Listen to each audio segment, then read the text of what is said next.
लोकसभा का सदस्य बनने की योग्यता हो।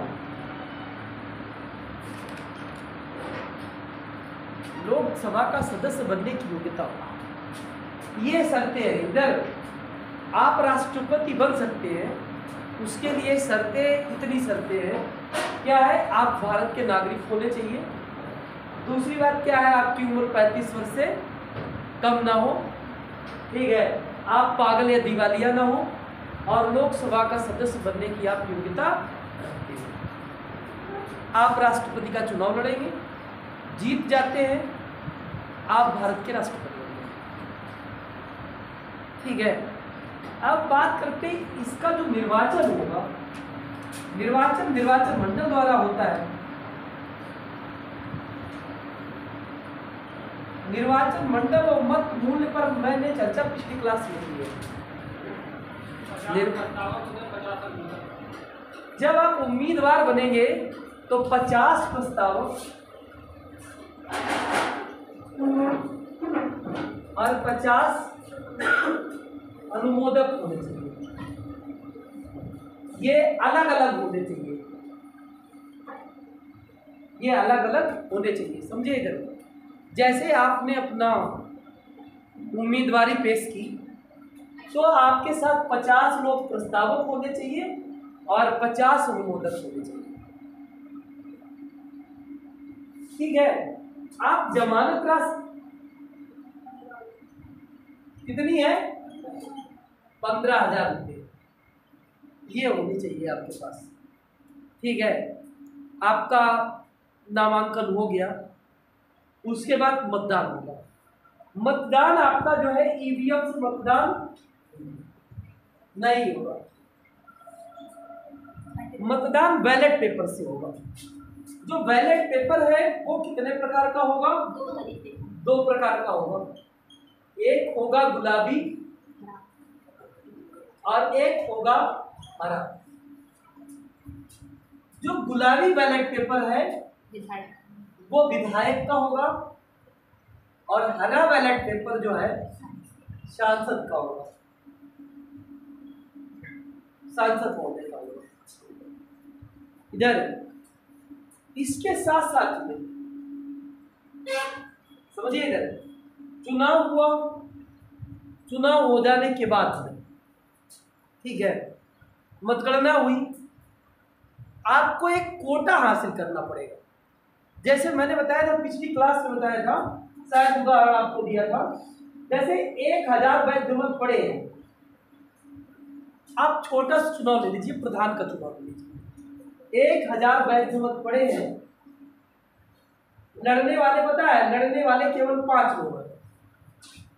एक व्यक्ति को मिलते हैं 200 मत, दूसरे को मिलते हैं 200 मत, तीसरे को मिलते हैं 200 मत, और चौथे को मिलते हैं 204 मत,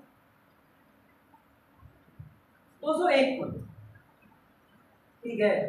अगले को मिलते हैं 199 मत। जीतने वाला कौन है? इधर जीतने वाला कौन है? 201 वाला। यहां ऐसा नहीं होगा, यहां पर एक कोटा होगा। कोटा क्या है? कुल वैध मत बटे कुल पद +1 और +1, ठीक है। जैसे मान लो कुल वैध मत कितने पड़े? 1000 ले लो। राष्ट्रपति का पद कितना है? वैकेंसी कितनी? 1 +1 कितना हो गया? 1000 बटे 2 +1, 500 +1 बराबर 501। इतना एकदम कंफर्म चाहिए उसे राष्ट्रपति के लिए, समझ रहे? मतलब कोटा निर्धारित है।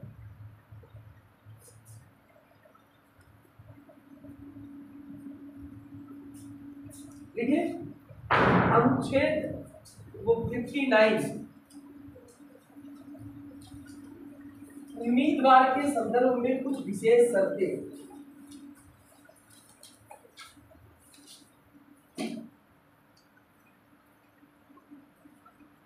उम्मीदवार के संदर्भ में कुछ विशेष शर्तें।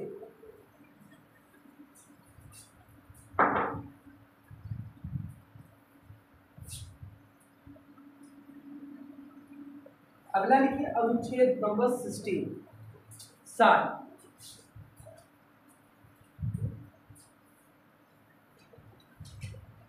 60 में क्या है? शपथ। 60 में क्या है? शपथ। अच्छा, इसे शपथ दिलाएगा तो राष्ट्रपति को सर्वोच्च न्यायालय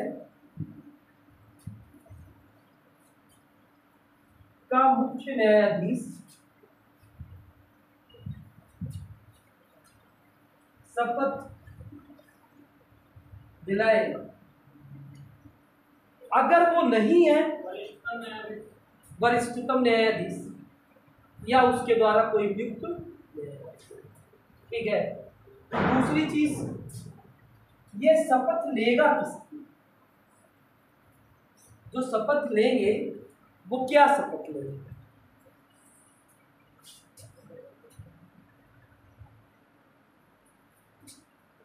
बताए? हाँ, एक संविधान की रक्षा हो गया और जन कल्याण। संविधान की रक्षा व जन कल्याण। संविधान की रक्षा व जन कल्याण। अब एक यहां पर प्रश्न पूछा जाता है,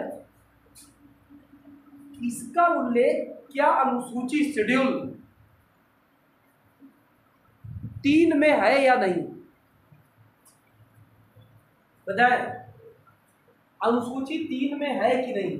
अनुसूची 1 संघ एवं उसका राज्य क्षेत्र, अनुसूची 2 वेतन भत्ते, अनुसूची 3 शपथ, अनुसूची 4 राज्यसभा की सीटों का बंटवारा, 5 SC ST, 6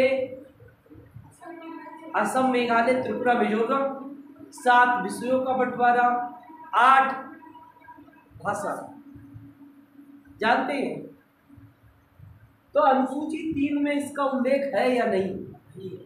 नहीं है। ये जरूर नोट करके लिख लें। नोट, अनुसूची 3 में राष्ट्रपति की शपथ का उल्लेख नहीं है।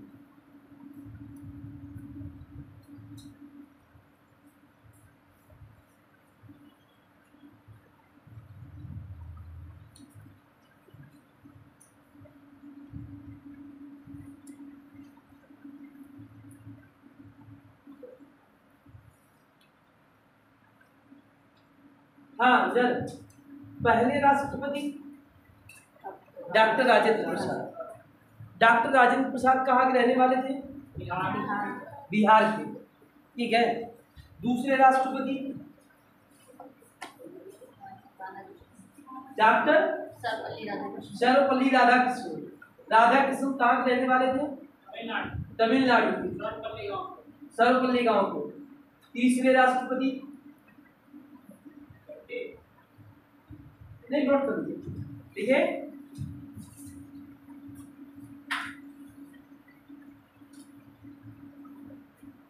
देखिए डॉक्टर राजेंद्र प्रसाद, सभी डॉक्टर राजेंद्र प्रसाद,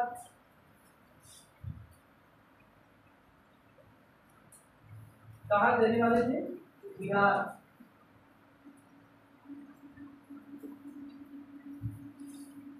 दूसरे राष्ट्रपति डॉक्टर राधाकृष्णन। तमिलनाडु।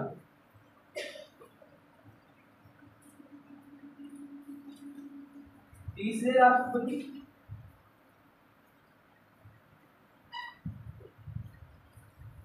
जाकिर हुसैन,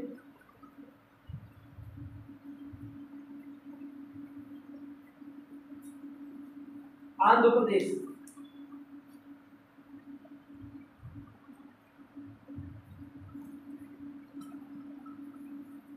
जाकिर हुसैन के बाद वीवी गिरी, नहीं, जाकिर हुसैन के बाद एक लाइन लिख लें, कार्यकाल के दौरान इनकी मृत्यु हुई थी और प्रथम मुस्लिम राष्ट्रपति, प्रथम मुस्लिम राष्ट्रपति।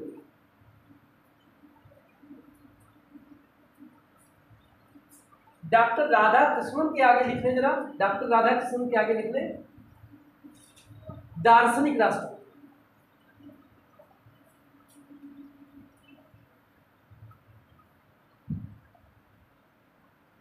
लिखा जाकिर हुसैन, जाकिर हुसैन के बाद लिखे वीवी गिरी,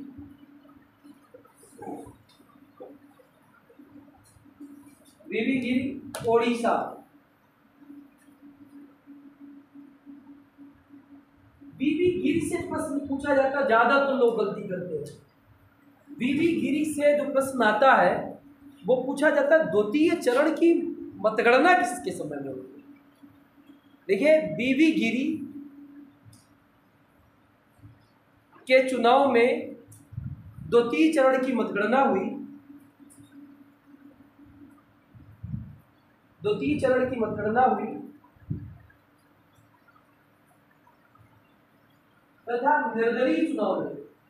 बहुत ज्यादा पूछा जाता है, निर्दलीय चुनाव लड़ने वाले पहले व्यक्ति।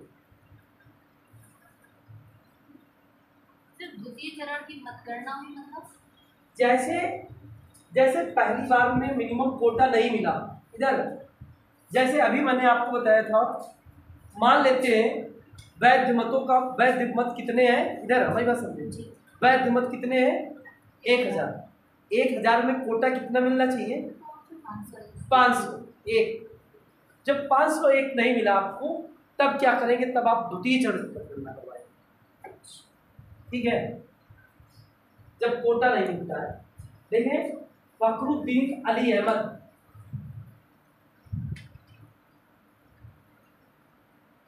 दूसरे मुस्लिम राष्ट्रपति, रहने वाले दिल्ली के, रहने वाले दिल्ली के,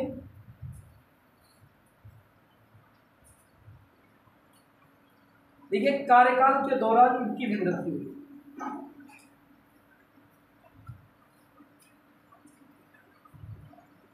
नीलम संजीव रेड्डी, अगला नाम लिख लें, नीलम संजीव रेड्डी,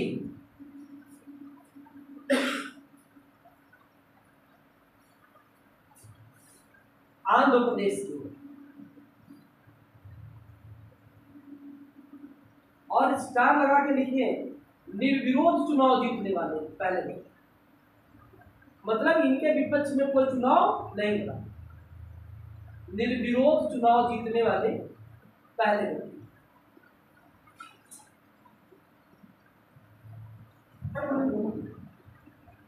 इंडिया, देखिए ज्ञानी जैल सिंह, ज्ञानी जैल सिंह,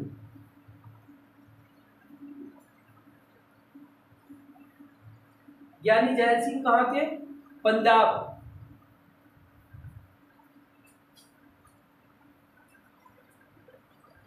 अगला नाम लिखिए R Venkataraman, R Venkataraman, R Venkataraman, कहाँ के, मद्रास। देखिए सबसे उम्र दराज प्रधानमंत्री, सबसे उम्र दराज प्रधानमंत्री, राष्ट्रपति। देखिए डॉक्टर शंकर दयाल शर्मा,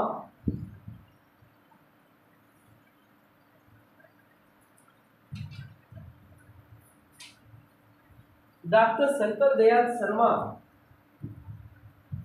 शंकर दयाल शर्मा कहाँ के, मध्य प्रदेश।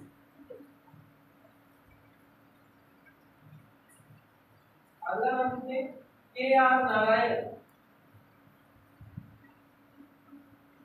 के आर नारायण, KR नारायण कहाँ के? केरल। देखिए प्रथम दलित राष्ट्रपति, प्रथम दलित राष्ट्रपति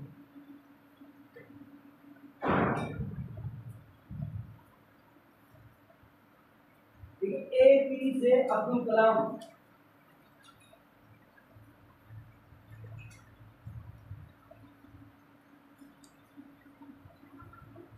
कहाँ के? रामेश्वरम, तमिलनाडु, तमिलनाडु।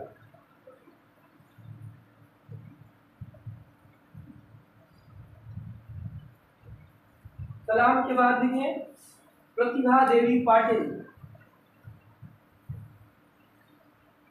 प्रतिभा देवी पाटिल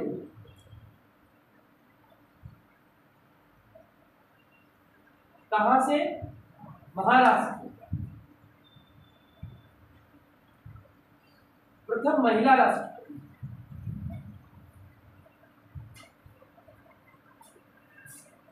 अगला प्रणब मुखर्जी,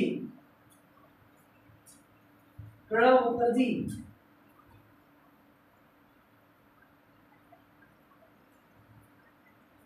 कहाँ से? क्या? पश्चिम बंगाल से। अगला रामनाथ कोविंद,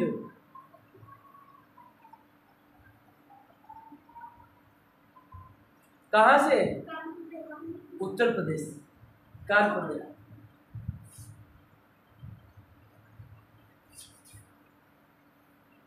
कानपुर देहात, उत्तर प्रदेश। इधर देखिए श्रीमती द्रौपदी मुर्मू, श्रीमती द्रौपदी मुर्मू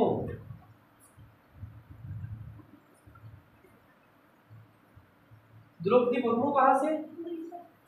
ओडिशा, मयूरभंज जिला से। लेकिन प्रथम आदिवासी महिला राष्ट्रपति, प्रथम आदिवासी महिला राष्ट्रपति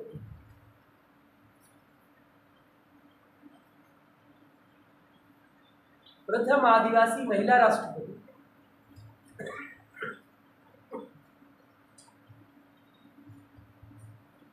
जरा एक और लिख ले, इसी में लिखे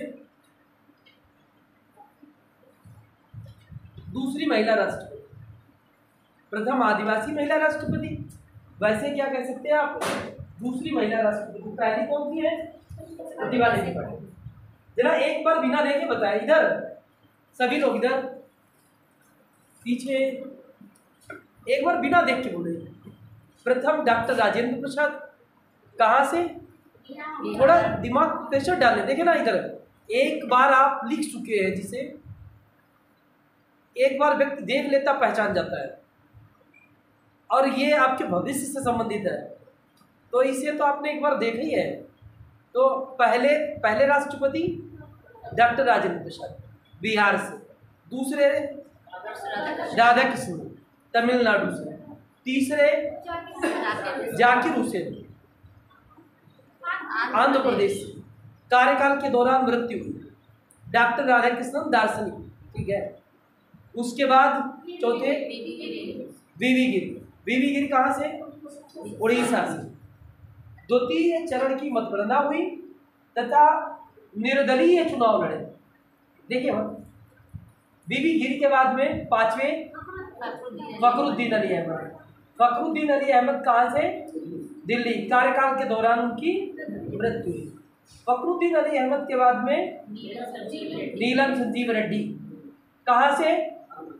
आंध्र प्रदेश। निर्विरोध चुनाव जीतने वाले पहले, निर्विरोध चुनाव जीतने वाले, ठीक है। उसके बाद ज्ञानी जैल सिंह। ज्ञानी जैल सिंह कहाँ से? पंजाब से। ज्ञानी जैल सिंह के बाद में आर वेंकट रमन। आर वेंकट रमन कहाँ से? मद्रास से। सबसे उम्र दराज राष्ट्रपति, ठीक है, सबसे उम्र दराज राष्ट्रपति। उसके बाद शंकर दयाल शर्मा। शंकर दयाल शर्मा कहाँ से? महाराष्ट्र नहीं, मध्य प्रदेश। शंकर दयाल शर्मा के बाद KR नारायण, केरल। ठीक है, प्रथम दलित राष्ट्रपति शंकर दयाल शर्मा, फिर KR नारायण के बाद में APJ अब्दुल कलाम। कहाँ से? तमिलनाडु। रामेश्वरम, तमिलनाडु। ठीक है, धनुषकोडी गांव तमिलनाडु। ठीक है, इधर अगला प्रतिभा देवी पाटिल, महाराष्ट्र, प्रथम महिला राष्ट्रपति। अगला प्रणब मुखर्जी, वेस्ट बंगाल। नेक्स्ट रामनाथ कोविंद और इस समय द्रौपदी मुर्मू। ठीक है, इधर राष्ट्रपति, जैसे मैंने बताया, जब व्यक्ति जीत जाता है, शपथ ग्रहण समारोह होता है, व्यक्ति बन जाता है राष्ट्रपति। एक प्रश्न है इधर,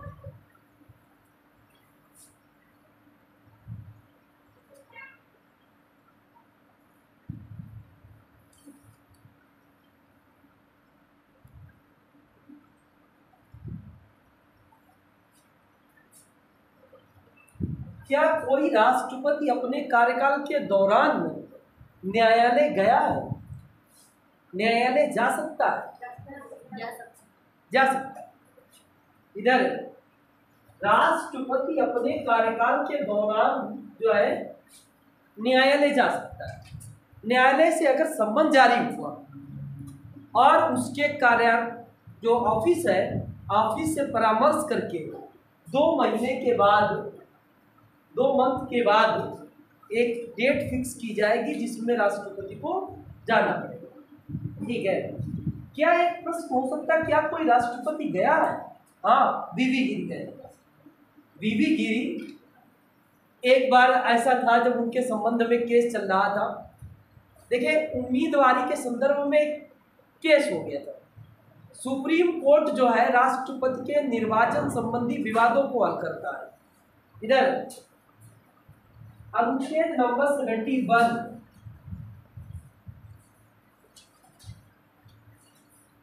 देखिए अनुच्छेद नंबर 71, राष्ट्रपति के निर्वाचन संबंधी विवादों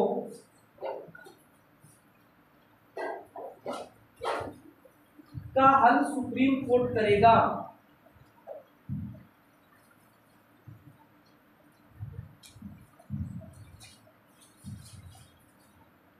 जिसके निर्णय अंतिम व सर्वमान्य होंगे।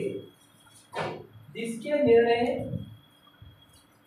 अंतिम व सर्वमान्य होंगे।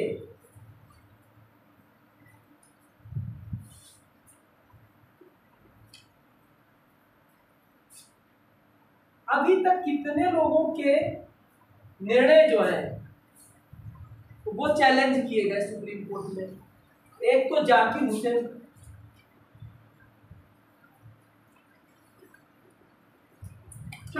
एक बीबी गिरी और एक ज्ञानी जैन सिंह। समझिए इधर,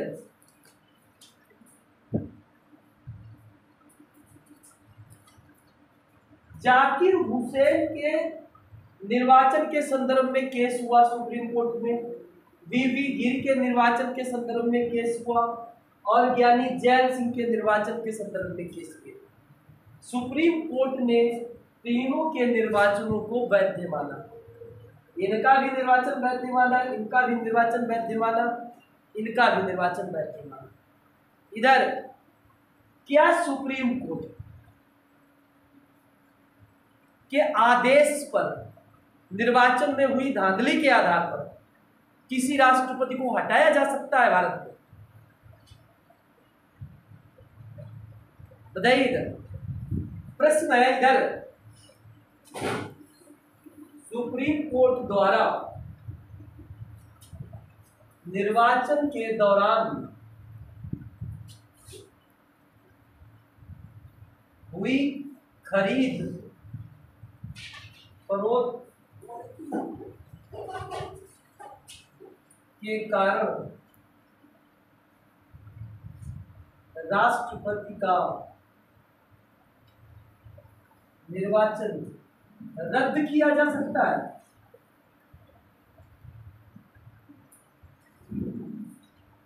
या नहीं? बताए। शायद नहीं। अनेक बताओ, बड़ा देर हो गया। अजीत क्या जब नहीं रहे? जैसे मान लो अभी चुनाव हुए, द्रौपदी मुर्मू के विपक्ष में कौन लड़ा? यशवंत सिन्हा। इधर अगर केस हो जाता, मान लो द्रौपदी मुर्मू दोषी पाई जाती, कल्पना करो भाई, हम तो टीचर है, तुम उदाहरण तो देंगे नहीं। द्रौपदी मुर्मू दोषी पाई जाती तो क्या उनका निर्वाचन रद्द कर दिया जाता? बेस मान लो, बेस तो बहुत से है। चुनाव में धांधली मतलब मतदाता जो थे उन्हें पैसा देना, खरीदना।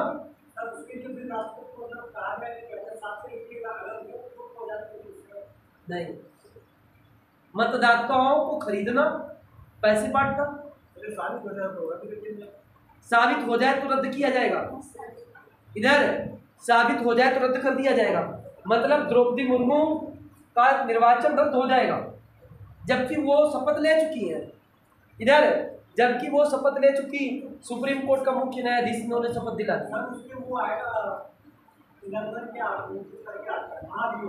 नहीं, महाभियोग तो बाद की प्रक्रिया है, इम्पीचमेंट तो बाद की प्रक्रिया है। हाँ जितेंद्र, देखिए जितेंद्र का ये सब्जेक्ट है। जितेंद्र अगर न समझ में आया हो तो फिर बताए, नहीं छोड़ देंगे। इधर अभी आपने 71 लिखा तो यही लिखा है, अगर निर्वाचन के संदर्भ में अंतिम निर्णय और सर्वमान्य होंगे किसके? सुप्रीम कोर्ट के। सुप्रीम कोर्ट ने देखा, इधर देखिए, सुप्रीम कोर्ट ने देखा धांधली हुई है, बिल्कुल राष्ट्रपति का निर्वाचन रद्द कर दिया जाए। क्या 72 अनुच्छेद 72 में तो क्षमा सकती है। इधर निर्वाचन क्या कर दिया जाएगा? रद्द कर दिया जाएगा। परंतु ये याद रहे, तब तक राष्ट्रपति के रूप में जो कार्य किया है उन्होंने, वो सब मान्य होंगे। उनके द्वारा किए गए कार्य क्या होंगे? मान्य होंगे। परंतु उनका निर्वाचन क्या कर दिया जाएगा? रद्द कर दिया।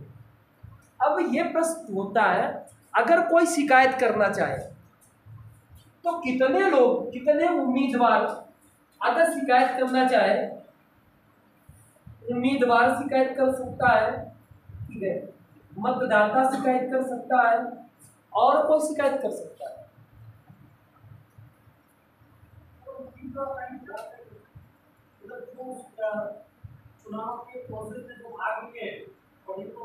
नहीं, मेरा कहने का मतलब सुप्रीम कोर्ट जा सकता है, राष्ट्रपति के चुनाव के संदर्भ में केस किया जा सकता है। केस करेगा कौन? क्या उम्मीदवार कर सकता है, या मतदाता कर सकता है? उम्मीदवार करेगा, या दोनों कर सकते हैं, या इनमें से कोई नहीं, प्रधानमंत्री कर सकता है, केवल प्रधानमंत्री।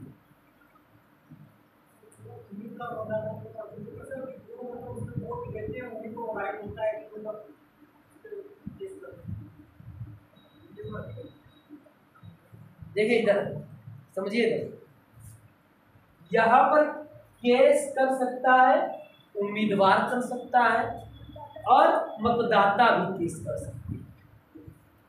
उम्मीदवार भी सुप्रीम कोर्ट जा सकता है और मतदाता भी सुप्रीम कोर्ट जा सकते हैं। किताब में मिलेगा नहीं तुम्हें, ठीक है। उम्मीदवार भी सुप्रीम कोर्ट जा सकते हैं और मतदाता भी जा सकते हैं। इधर उम्मीदवार जाएगा, कोई एक अकेला व्यक्ति चला जाए, चैलेंज कर देगा, ठीक है, हो जाएगा, पर कितने मतदाता हो जो जाए सुप्रीम कोर्ट, कहे नहीं हमको चैलेंज करना है। क्या 1/4 का मतलब समझ रहे हैं? 1/4 का 25% है। काहे का 25%? निर्वाचन मंडल का 25%। लाइन लग जाएगी वहां। मेरा कहने का मतलब कितने मतदाता हो जो शिकायत करे जाकर सुप्रीम कोर्ट? 100 नहीं, 50+ नहीं भाई। जैसे शिकायत 2 लोग कर सकते हैं, एक तो उम्मीदवार कर सकता है जो हार गया, मान लो जनरल वही करेगा, ठीक है, और मतदाता जाएगा। एक मतदाता अकेले चला जाए, सुप्रीम कोर्ट सुनेगा केस? नहीं। मिनिमम कितने मतदाता हो जो सुप्रीम कोर्ट केस सुनेगा? नहीं तो क्या तुक्का लगवाए? नहीं, हम बता रहे थे, समझ रहे। मेरा कहने का मतलब है जैसे द्रौपदी मुर्मू अभी चुनाव जीती, ठीक है, उनके निर्वाचन को आप चैलेंज करना चाहें तो चैलेंज कौन करेगा? उनके साथ चुनाव लड़ने वाले उम्मीदवार, या तो वो चले जाए, या जो उन्हें वोट करने वाले मतदाता निर्वाचन मंडल में जो है। निर्वाचन मंडल में कौन है? संसद के निर्वाचित सदस्य, दूसरा क्या है, राज्य विधानसभाओं के निर्वाचित सदस्य, और दिल्ली और पांडिचेरी विधानसभा के निर्वाचित सदस्य। ये लोग जाए। ये लोग कम से कम कितने होने चाहिए? न्यूनतम संख्या इनकी कितनी हो कि सुप्रीम कोर्ट में रिट दायर करे और वो सुनवाई करे? 2/3 का मतलब जानते हो? बहुत ज्यादा बता रहे हो। क्या? हाँ, हमें लगता पुराना पेज पलट लिया किसी साथी को, पड़ोसी को हंस रहे हैं इधर।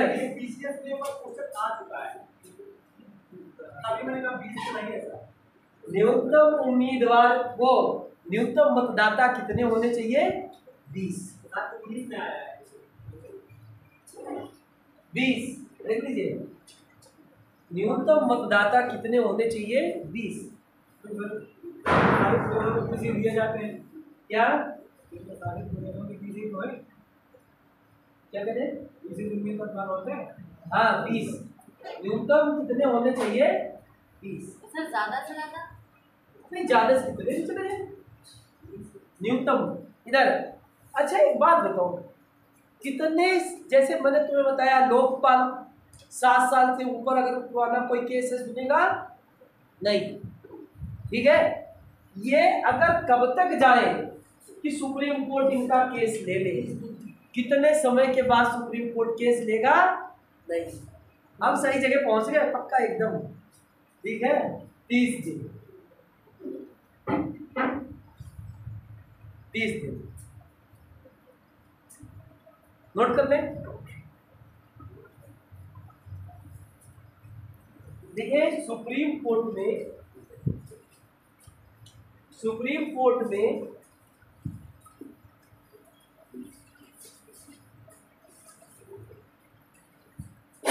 निर्वाचन के संदर्भ में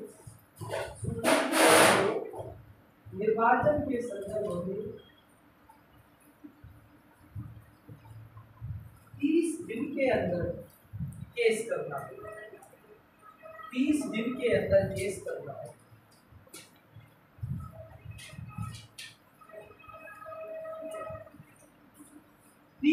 के अंदर केस करना होगा, ठीक है।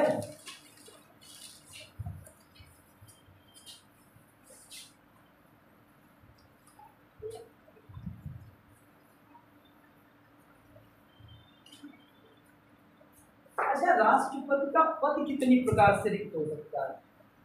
पद रिक्त हो सकता है।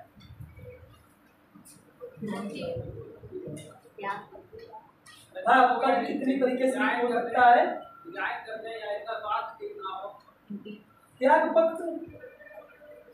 त्याग पत्र दे दिया भाई, नहीं नौकरी करनी है ठीक है। इधर आप सीधे सीधे कह सकते हैं हमें तो हिमालय अच्छा लगता है, हमें रायसीना हिल्स अच्छी। इधर अगला मृत्यु हो जाए, मृत्यु हो जाए, मृत्यु हो जाए। अगला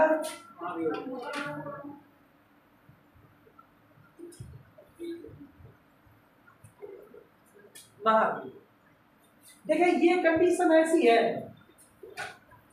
मन हमारा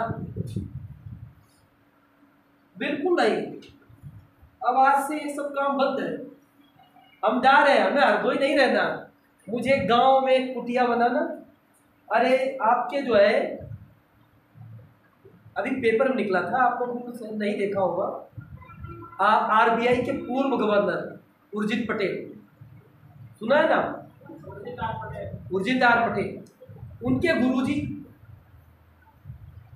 गुरुजी ने क्या किया, प्रोफेसर, पता है दिल्ली विश्वविद्यालय या कहीं किसी विश्वविद्यालय में होंगे, उनकी वाइफ भी A क्लास की जॉब करती, बेटे भी A क्लास की जॉब, पूरा परिवार A क्लास की जॉब। उन्होंने क्या किया, सब कुछ घर और छोड़ दिया, मध्य प्रदेश में जहाँ आदिवासी रहते हैं जंगलों में, उनके साथ रहने लगे जाकर के। न तो घर से कुछ ले गए, समझिए, इधर जिसके घर में नौकर लगे हो, पानी चाहिए, भोजन चाहिए, हर उसके बेटे देने के लिए तैयार हो, नौकर बेटे भी तैयार हो, और वो आदमी कहता नहीं मुझे कुछ भी तुमसे कुछ नहीं चाहिए, हमें तो प्रकृति की गोद में रहना है। समझ गए। भारत सरकार ने कहा हम तुम्हें सम्मानित करना चाहते हैं, बोले नहीं हमें कोई आपका सम्मान चाहिए। क्या करेंगे सम्मान का, हमें तो प्रकृति की गोद में रहना। समझ रहे, ये विचार अगर आ जाए, आपको लगता है राष्ट्रपति बने हैं, रायसीना हिल्स में रहते हैं, इधर जिधर मुझे जाना होता है पूरा प्रोग्राम डिसाइड होता है, अगर हमें अकेले जाना पड़े, मन होता अकेले जाए, नहीं जा सकते। अगर मुझे कहीं भी जाना है, हमारे साथ कितनी गाड़ियां चलेंगी, ठीक है, हमारी सुरक्षा व्यवस्था सब क्या है, अरे हमें कुछ नहीं चाहिए, हमें अकेला रहना है। प्रधानी के चुनाव आ रहे हैं, हम तो अपने गांव में प्रधान बनेंगे, बताइए अगर ऐसे विचार आ जाए, क्या ये सरपंच का चुनाव नहीं लड़ सकते हैं? बोलिए इधर, क्या ऐसा संविधान में कोई प्रावधान है? देखिए जब पढ़े तो बिल्कुल एकदम मन से, क्या भारतीय संविधान रोकता है कि आखिरी चुनाव होता है, क्या ये कहते हैं ये आखिरी चुनाव है, इसके बाद कोई चुनाव नहीं होता है?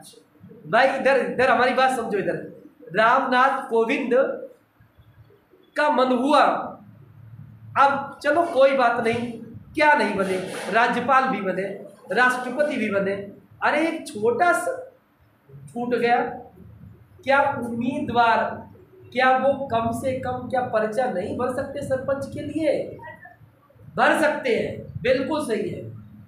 भारतीय संविधान के द्वारा उन्हें रोका नहीं गया, समझिए इधर, गुड मॉर्निंग, भारतीय संविधान के द्वारा उन्हें रोका, नमस्ते बैठो, भारतीय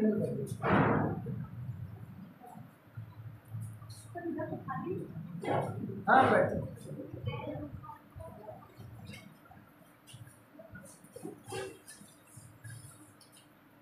इधर भारतीय संविधान के द्वारा उन्हें रोका नहीं गया किसी भी तरीके से, वो चाहे त्याग पत्र देकर के जाए सरपंच का चुनाव लड़े जाकर के, समझिए इधर, संविधान के द्वारा उन्हें किसी भी प्रकार की कोई कंडीशन नहीं है कि आप ऐसा नहीं कर सकते, पर सामान्यतः ऐसा व्यक्ति करते नहीं।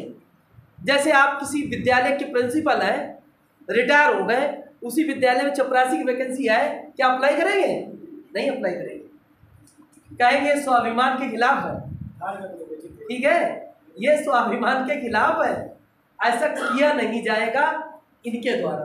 पर अगर कहे संविधान के द्वारा रोक है, नहीं, अगर ये ठान ले कि नहीं एक रिकॉर्ड बनाएंगे, ठीक है, बिल्कुल स्वतंत्रता है, नहीं ऐसा इधर लिखा देखिए पदरिक्त हो सकता है, त्याग पत्र के द्वारा मृत्यु हो जाए, और महाभियोग इम्पीचमेंट के द्वारा। इधर मृत्यु कभी भी आ सकती है, अटल सत्य है, सबको आनी है, ठीक है। अगला डरने की बात नहीं है, वो सत्य है। इम्पीचमेंट, महाभियोग, ठीक है। महाभियोग लगाने का आधार और प्रक्रिया समझिए। इधर महाभियोग लगाने का आधार, किस आधार पर इम्पीचमेंट लगाया जाएगा?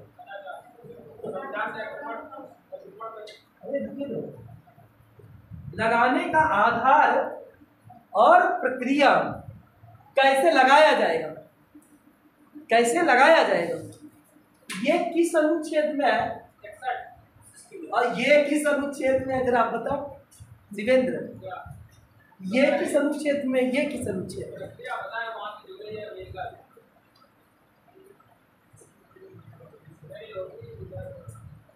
ये बिल्कुल बात सही है। राष्ट्रपति को हटाए जाने की प्रक्रिया अमेरिका के संविधान से हुई, परंतु ये अनुच्छेद नंबर 61 में और वो अनुच्छेद नंबर 61।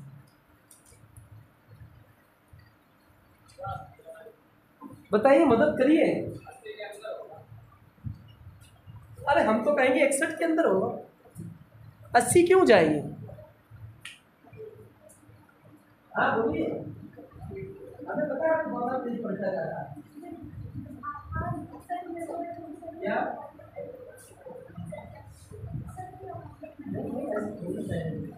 एकदम पता है, एकदम सही से पता चल जाए।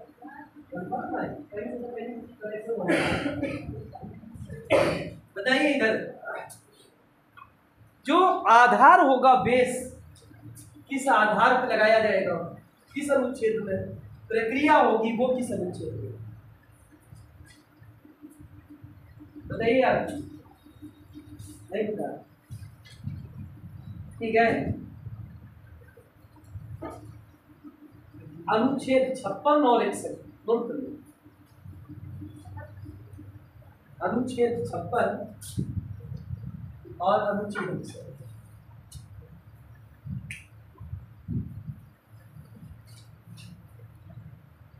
बताए महाभियोग जो लगाया जाएगा वो आधार क्या होगा?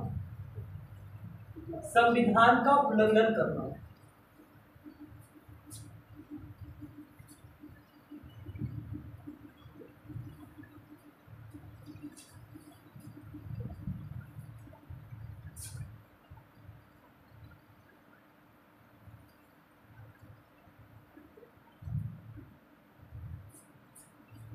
इधर अब चर्चा हम कर रहे हैं अनुच्छेद नंबर 61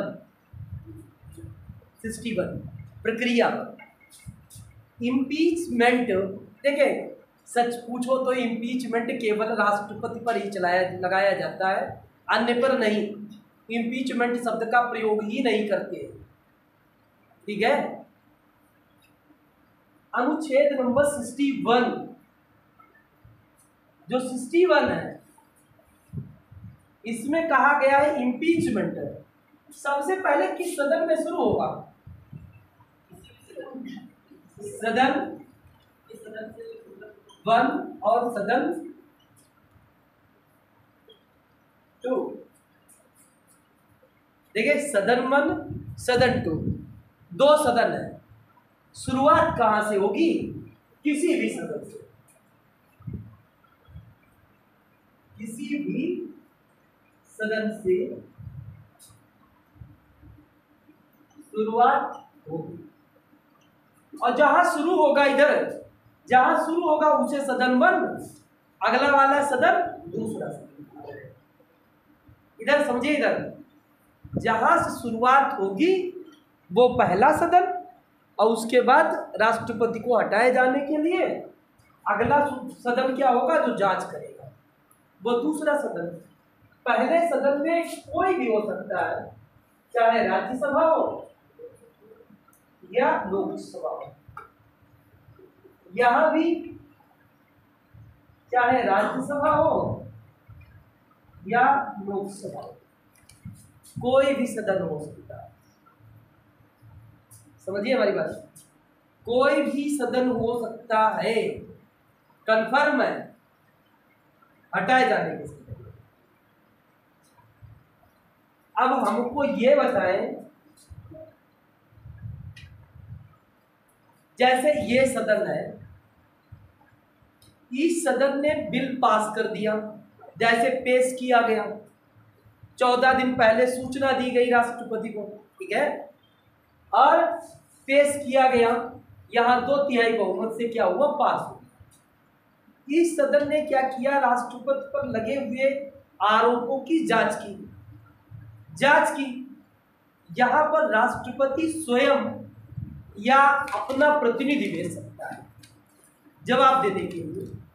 इसने क्या किया, लगे हुए जो आरोप थे उनकी जांच की और राष्ट्रपति को दोषी पाया और इसने क्या किया, पास कर दिया, ठीक है, 2/3 बहुमत से। तो क्या होगा, राष्ट्रपति को पद छोड़ना पड़ेगा। अब तक किस राष्ट्रपति पर इम्पीचमेंट चलाया गया, किसी पर नहीं। अच्छा, जैसे ही राष्ट्रपति हटेंगे वैसे 6 माह के अंदर नया राष्ट्रपति चुन लिया जाएगा। अच्छा, दूसरी बात, एक बात बताएं तुम्हें को, जो नया राष्ट्रपति आएगा वो पूरे 5 वर्ष के लिए आएगा, शेष समय के लिए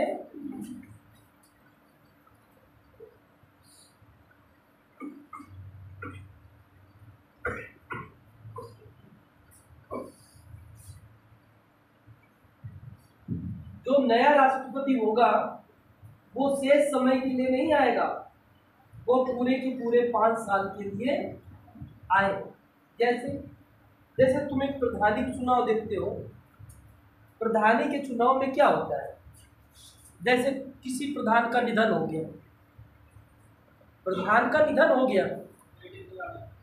तो प्रधान का नहीं, बीडीसी थोड़ी बन जाएगा। नहीं, फिर हमें लगता है पंचायती राज व्यवस्था पढ़ानी पड़ेगी। इधर बीडीसी का रोल नहीं होगा, बीडीसी का रोल तो ब्लॉक प्रमुख के चुनाव में होगा, पंचायत सदस्य का रोल होगा। हाँ, इधर जैसे प्रधान एक्सपायर हुआ तो उसकी जगह जो है, जो नया प्रधान चुना जाएगा उसका कार्यकाल जो रहेगा वो शेष समय के लिए रहेगा, वो 5 साल के लिए नहीं रहेगा, शेष समय के लिए रहेगा। जैसे मान लो उसका 3 वर्ष के बाद निधन हो गया तो नया प्रधान जो चुना जाएगा वो 2 वर्ष के लिए चुना जाएगा, नया जो प्रधान होगा वो 2 वर्ष के लिए होगा, ठीक है।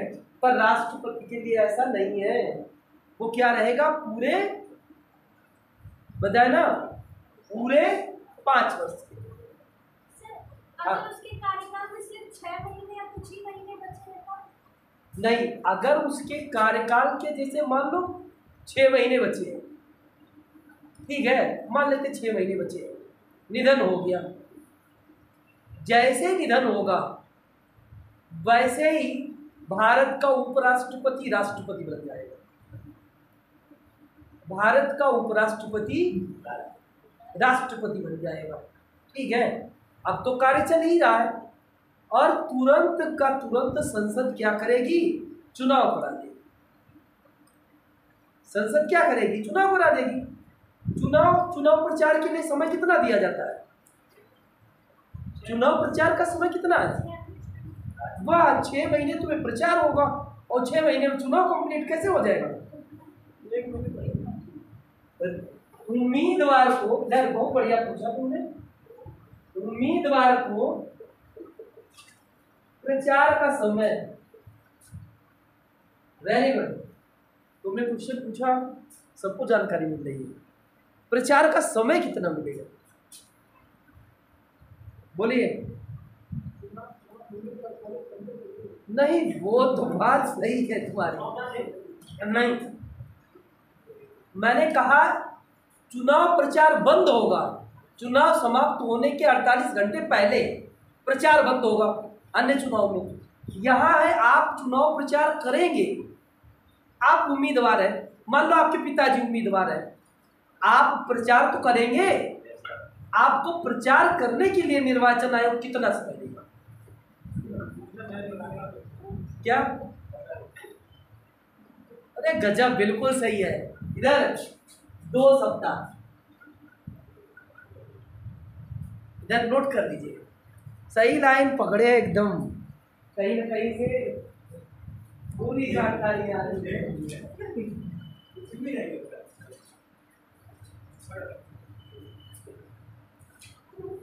अरे हम एक बार थोड़ा पढ़ा, थोड़ा टॉपिक नहीं थे, एक बार सर मैं एक मैम को पढ़ा रहा था 9th के ऑब्जेक्टिव्स में चुनाव प्रचार का समय होगा 2 सप्ताह।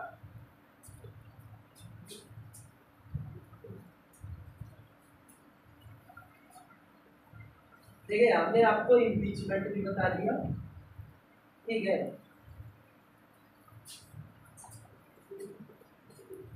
हेडिंग डाले राष्ट्रपति की शक्तियां।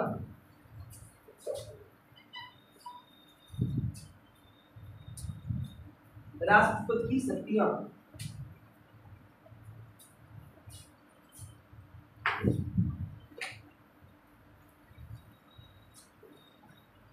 नंबर 1 कार्यकारी शक्ति। हाँ पूछो, पूछना है, पूछना है कुछ? नंबर 1 कार्यकारी शक्ति, राष्ट्रपति की शक्तियां, कार्यकारी शक्ति।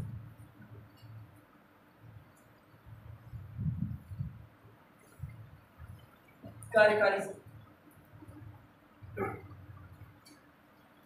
देखिए किसकी किसकी नियुक्ति करता है। नंबर 1 प्रधानमंत्री की नियुक्ति करता है, अनुच्छेद नंबर 75।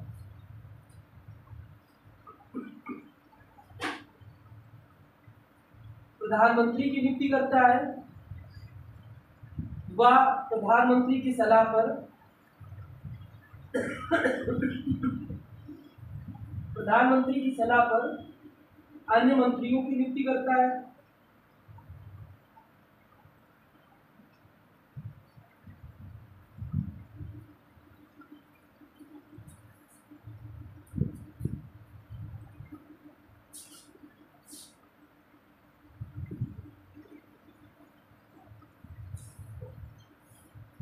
अनुच्छेद 76,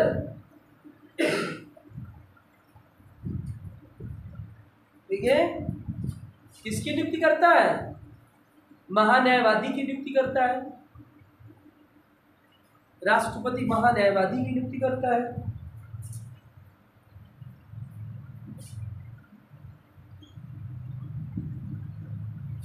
अनुच्छेद 124,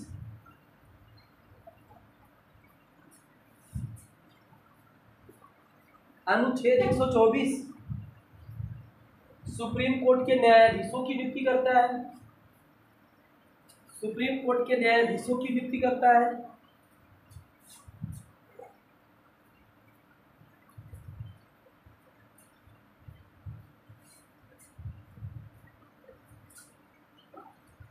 अनुच्छेद नंबर 148,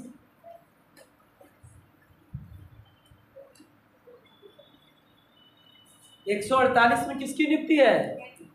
कैग की नियुक्ति करता है।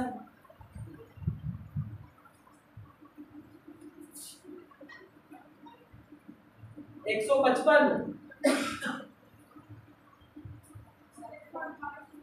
148 कैग की नियुक्ति करता है। 155 राज्यपाल की नियुक्ति करता है।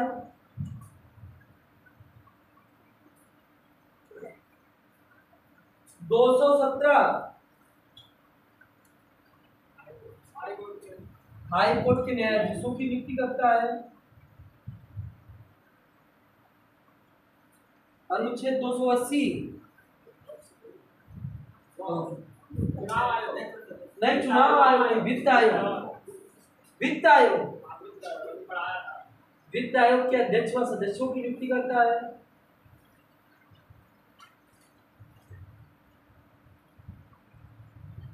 अनुच्छेद 316 हाँ, संघ लोक सेवा आयोग के अध्यक्ष व सदस्यों की नियुक्ति करता है।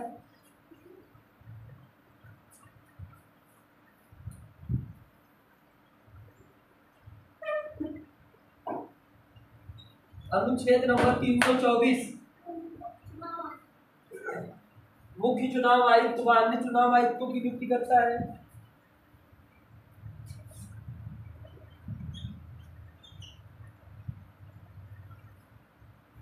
अनुच्छेद नंबर 340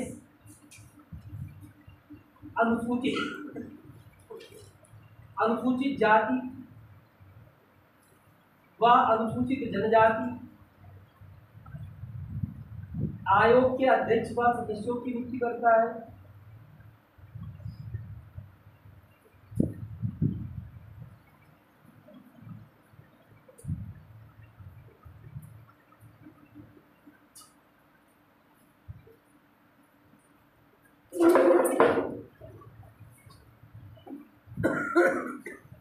इधर दिल्ली व पांडुचेरी विधानसभा के मुख्यमंत्री, दिल्ली व पांडुचेरी केंद्र शासित राज्यों के मुख्यमंत्रियों की नियुक्ति राष्ट्रपति करता है।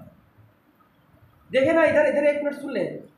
अगर तुमसे कहे राज्यों में मुख्यमंत्रियों की नियुक्ति कौन करता है? राज्यपाल। और केंद्र शासित में राष्ट्रपति।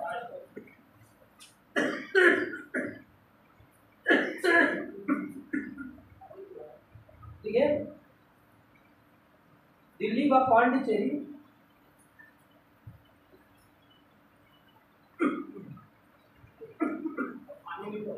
के मुख्यमंत्रियों की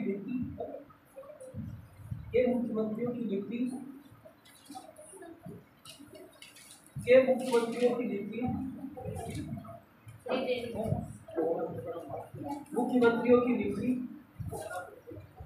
भारत का राष्ट्रपति करता है।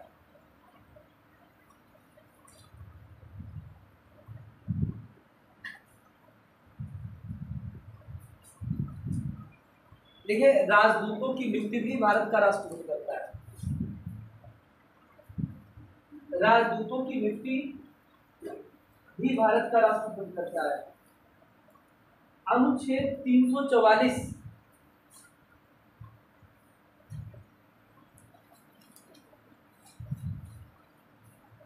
देखिए, राजभाषा आयोग के अध्यक्ष व सदस्यों की नियुक्ति भी भारत का राष्ट्रपति करता है। अध्यक्ष व सदस्यों की नियुक्ति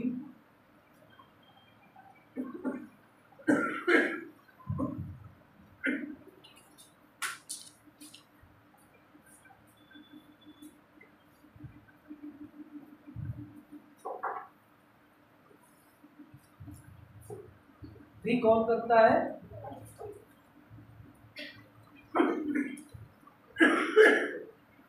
भारत का राष्ट्रपति करता है। अब बात करते हैं, राष्ट्रपति की एक शक्ति अभी समाप्त हो जाएगी। शायद हमने अभी लेटेस्ट में पढ़ाया भी नहीं, हेडिंग लेने राष्ट्रपति की आपातकालीन से।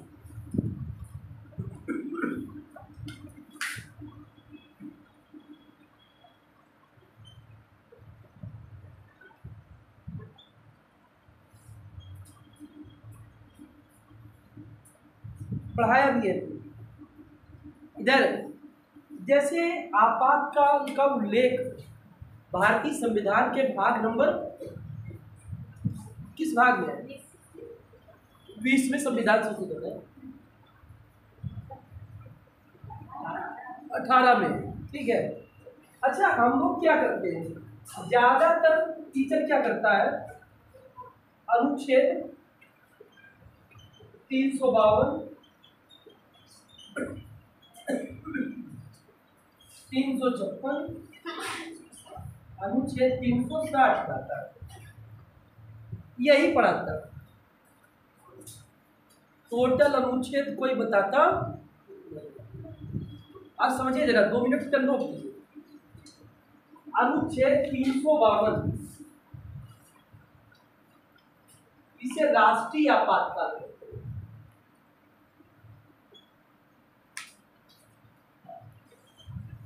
राष्ट्रीय आपातकाल, समझिए जरा।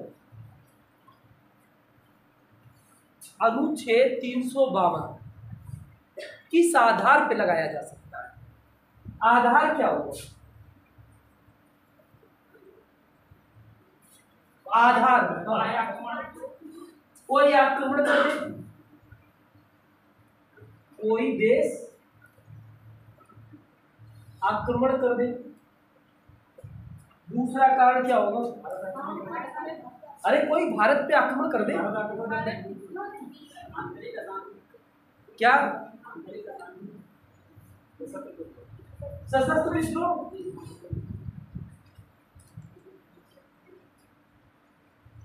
सशस्त्र विद्रोह, ऑब्लिक आंतरिक अशांति। अगला, भारत किसी युद्ध में शामिल हो जाए,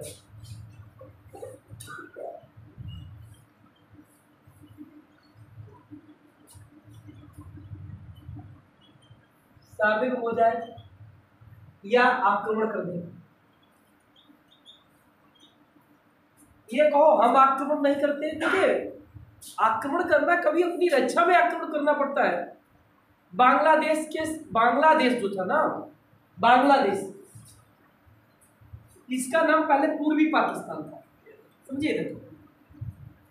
जरा 2 मिनट बांग्लादेश की चर्चा करके उसके बाद तो बताते हैं। इधर देखिए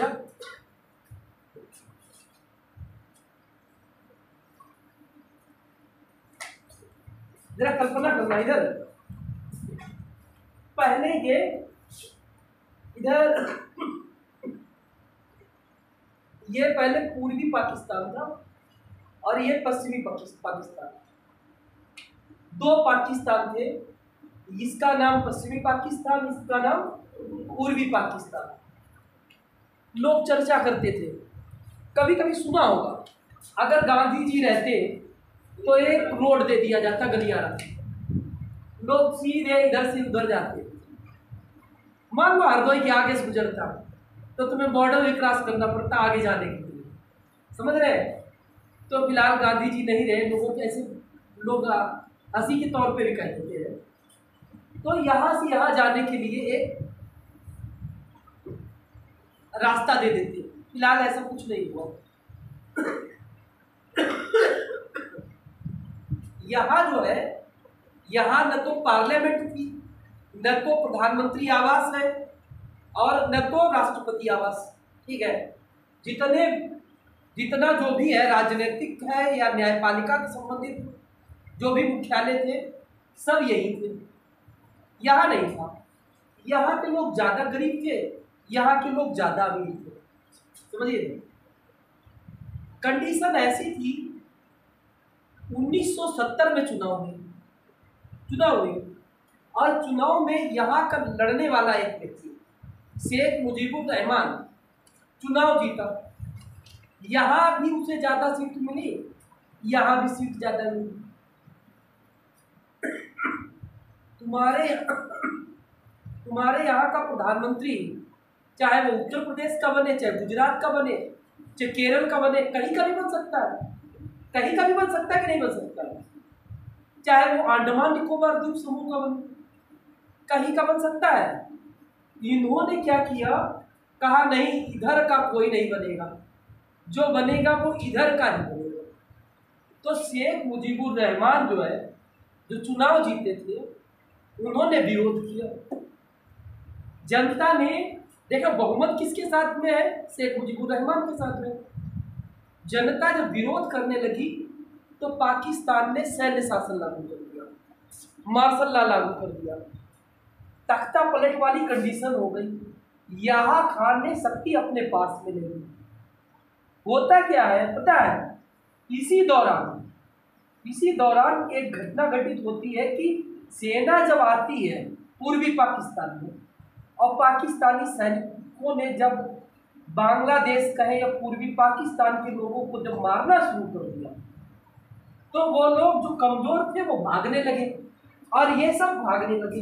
इधर ये रिवर देख रहे हैं ना, ब्रह्मपुत्र नदी के बेसिन में किनारे ब्रह्मपुत्र घाटी के किनारे असम में आ गए, असम में आए तो हमारे यहाँ भाई शरण मिली।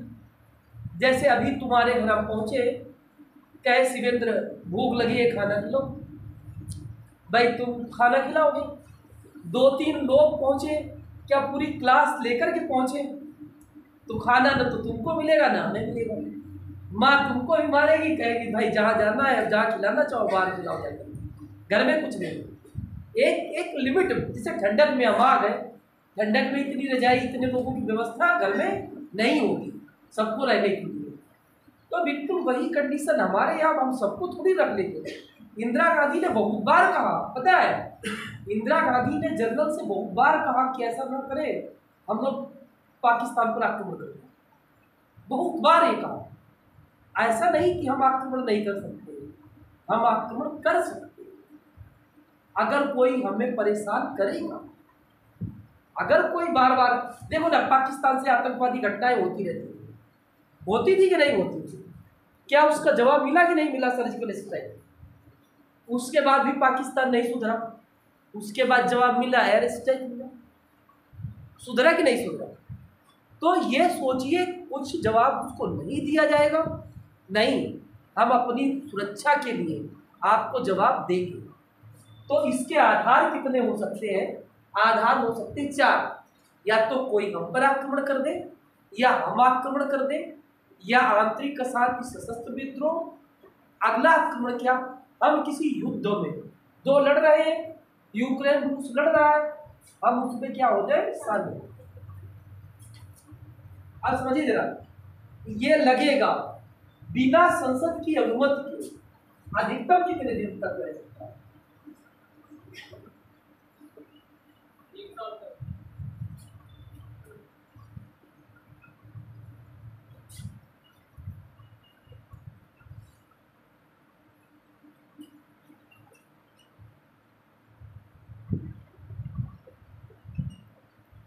हाँ बोलो। बिना संसद की अनुमति के अधिकतम बताइए, पीछे इधर, बिना संसद की अनुमति के अधिकतम कितने समय तक लागू रहेगा?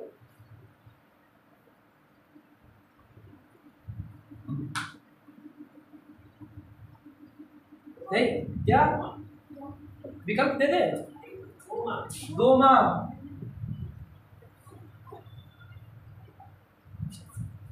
गलत, 1 माह तक सही है।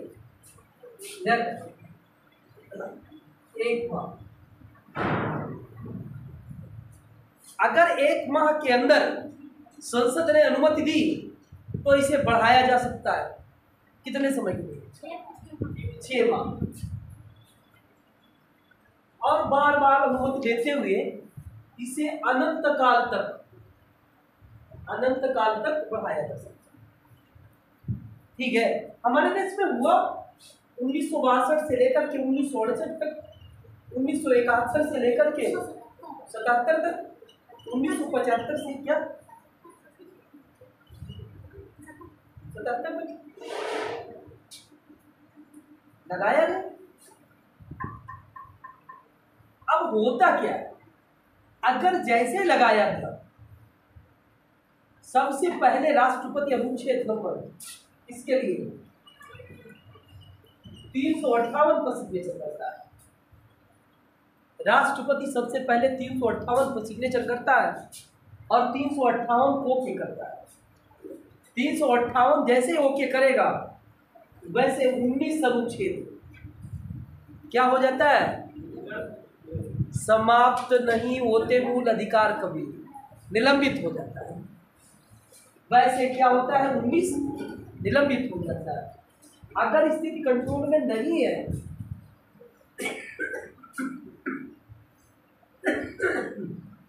अनुच्छेद 362 पे सिग्नेचर करता है और 362 से क्या होता है पता है?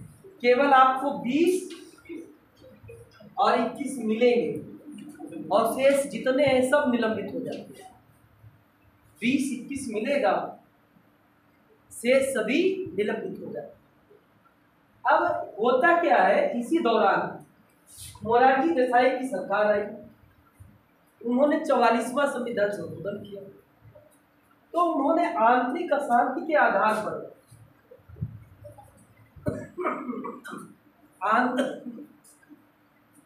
आंतरिक अशांति की जगह सशस्त्र विद्रोह शब्द जोड़ा। और एक चीज है, इन्होंने कहा कि राष्ट्रपति को लिखित सूचना पर, राष्ट्रपति ऐसे आपातकाल लागू नहीं करेगा, राष्ट्रपति लिखित सूचना के आधार पर आपातकाल लागू करेगा। ठीक है। अच्छा, अगर आंतरिक अशांति के आधार या सशस्त्र विद्रोह के आधार पर इमरजेंसी लागू है तो किस मूल अधिकार को निलंबित किया जाएगा?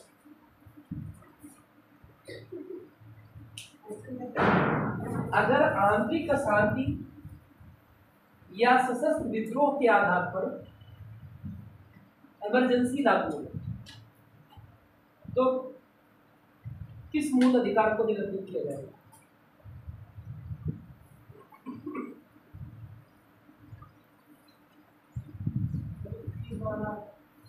क्या?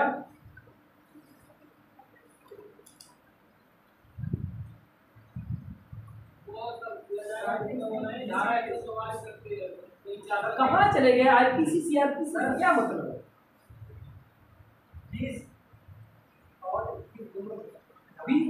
अरे 20-21 जब हमने 362 में 20-21 नहीं समाप्त किए थे। 20-21 मतलब क्या है? इधर 21 क्या मतलब? जीने का अधिकार, ये हवा मिले। अब इधर तुम कहो गर्मी में कैदी को ऐसी जगह बंद करो जहां पंखे ना हो।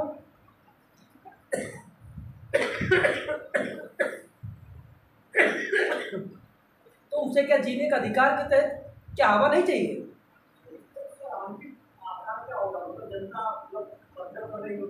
नहीं, 44वें संविधान संशोधन के द्वारा ये जोड़ा गया, समझिएगा, कि आंतरिक अशांति के आधार पर जब आपातकाल लागू होगा तो मूल अधिकार निलंबित नहीं होंगे, तब मूल अधिकार निलंबित नहीं होंगे। नोट कर दीजिए।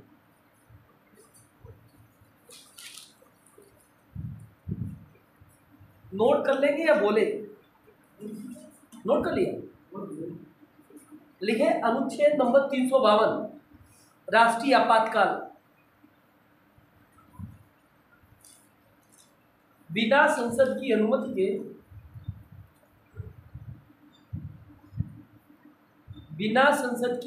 के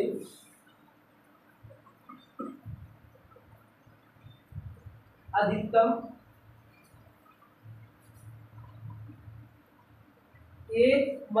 एक माह के लिए लगाया जा सकता है।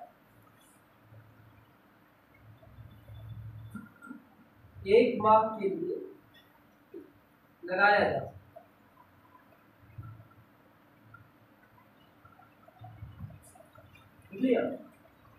देखिए, संसद की अनुमति मिलने के बाद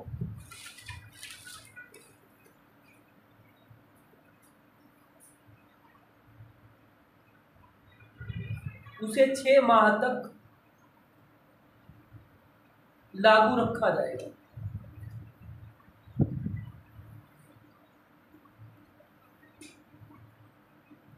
इस तरह संसद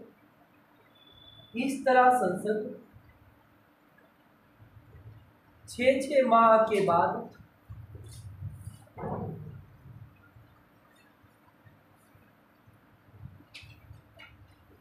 अनुमोदन करते हुए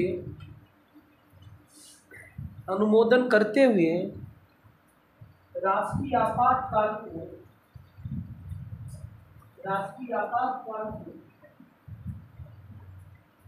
अनंत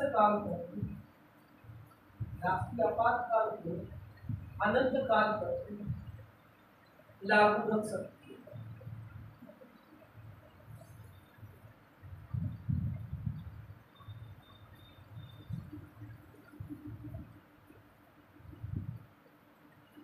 अगर आपातकाल के दौरान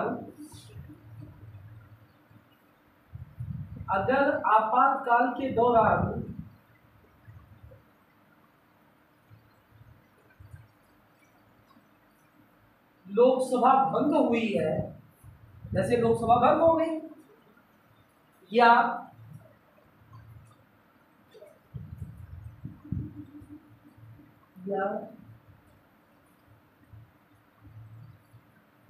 नई लोकसभा के चुनाव हुए, नई लोकसभा के चुनाव हुए,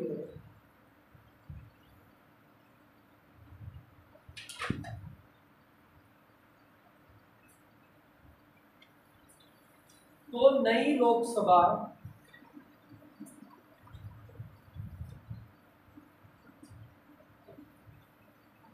30 दिन के अंदर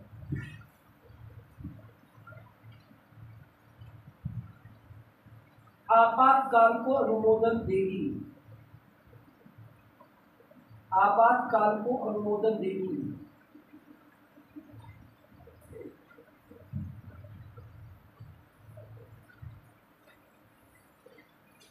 देख लिया, देखिए अनुच्छेद 358 के तहत, अनुच्छेद 358 के तहत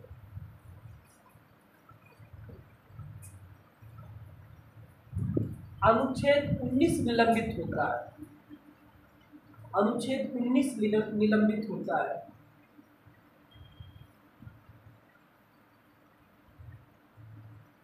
तथा अनुच्छेद 362 के तहत 362 के तहत अनुच्छेद 20 और 21 को छोड़कर, अनुच्छेद 20 और 21 को छोड़कर 20 और 21 को छोड़कर शेष सभी निलंबित हो जाते हैं, शेष सभी निलंबित हो जाते हैं। देखिए मोरारजी देसाई की सरकार के दौरान, मोरारजी देसाई की सरकार के दौरान 44वां संविधान संशोधन हुआ, 44वां संविधान संशोधन हुआ, जिसमें आंतरिक अशांति के आधार पर, जिसमें आंतरिक अशांति के स्थान के, जिसमें आंतरिक अशांति के स्थान पर सशस्त्र विद्रोह शब्द को जोड़ा गया, आंतरिक अशांति के स्थान पर सशस्त्र विद्रोह शब्द को जोड़ा गया। देख लिया, सशस्त्र विद्रोह शब्द को जोड़ा गया। देखिए आंतरिक अशांति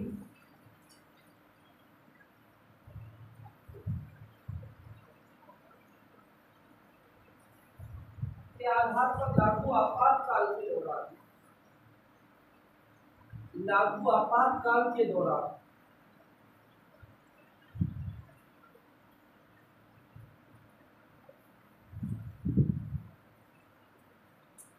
मूल अधिकारों को निलंबित नहीं किया जाएगा, मूल अधिकारों को निलंबित नहीं किया जाएगा।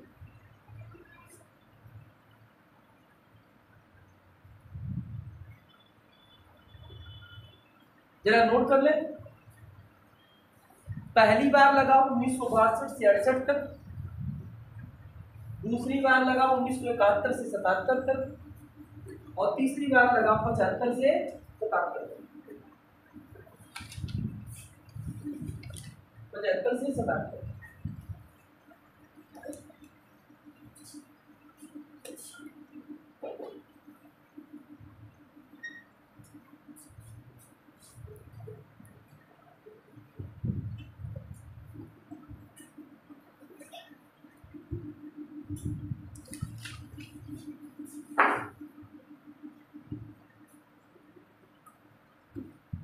हाँ बताए, कोई प्रश्न वगैरह, कोई डाउट?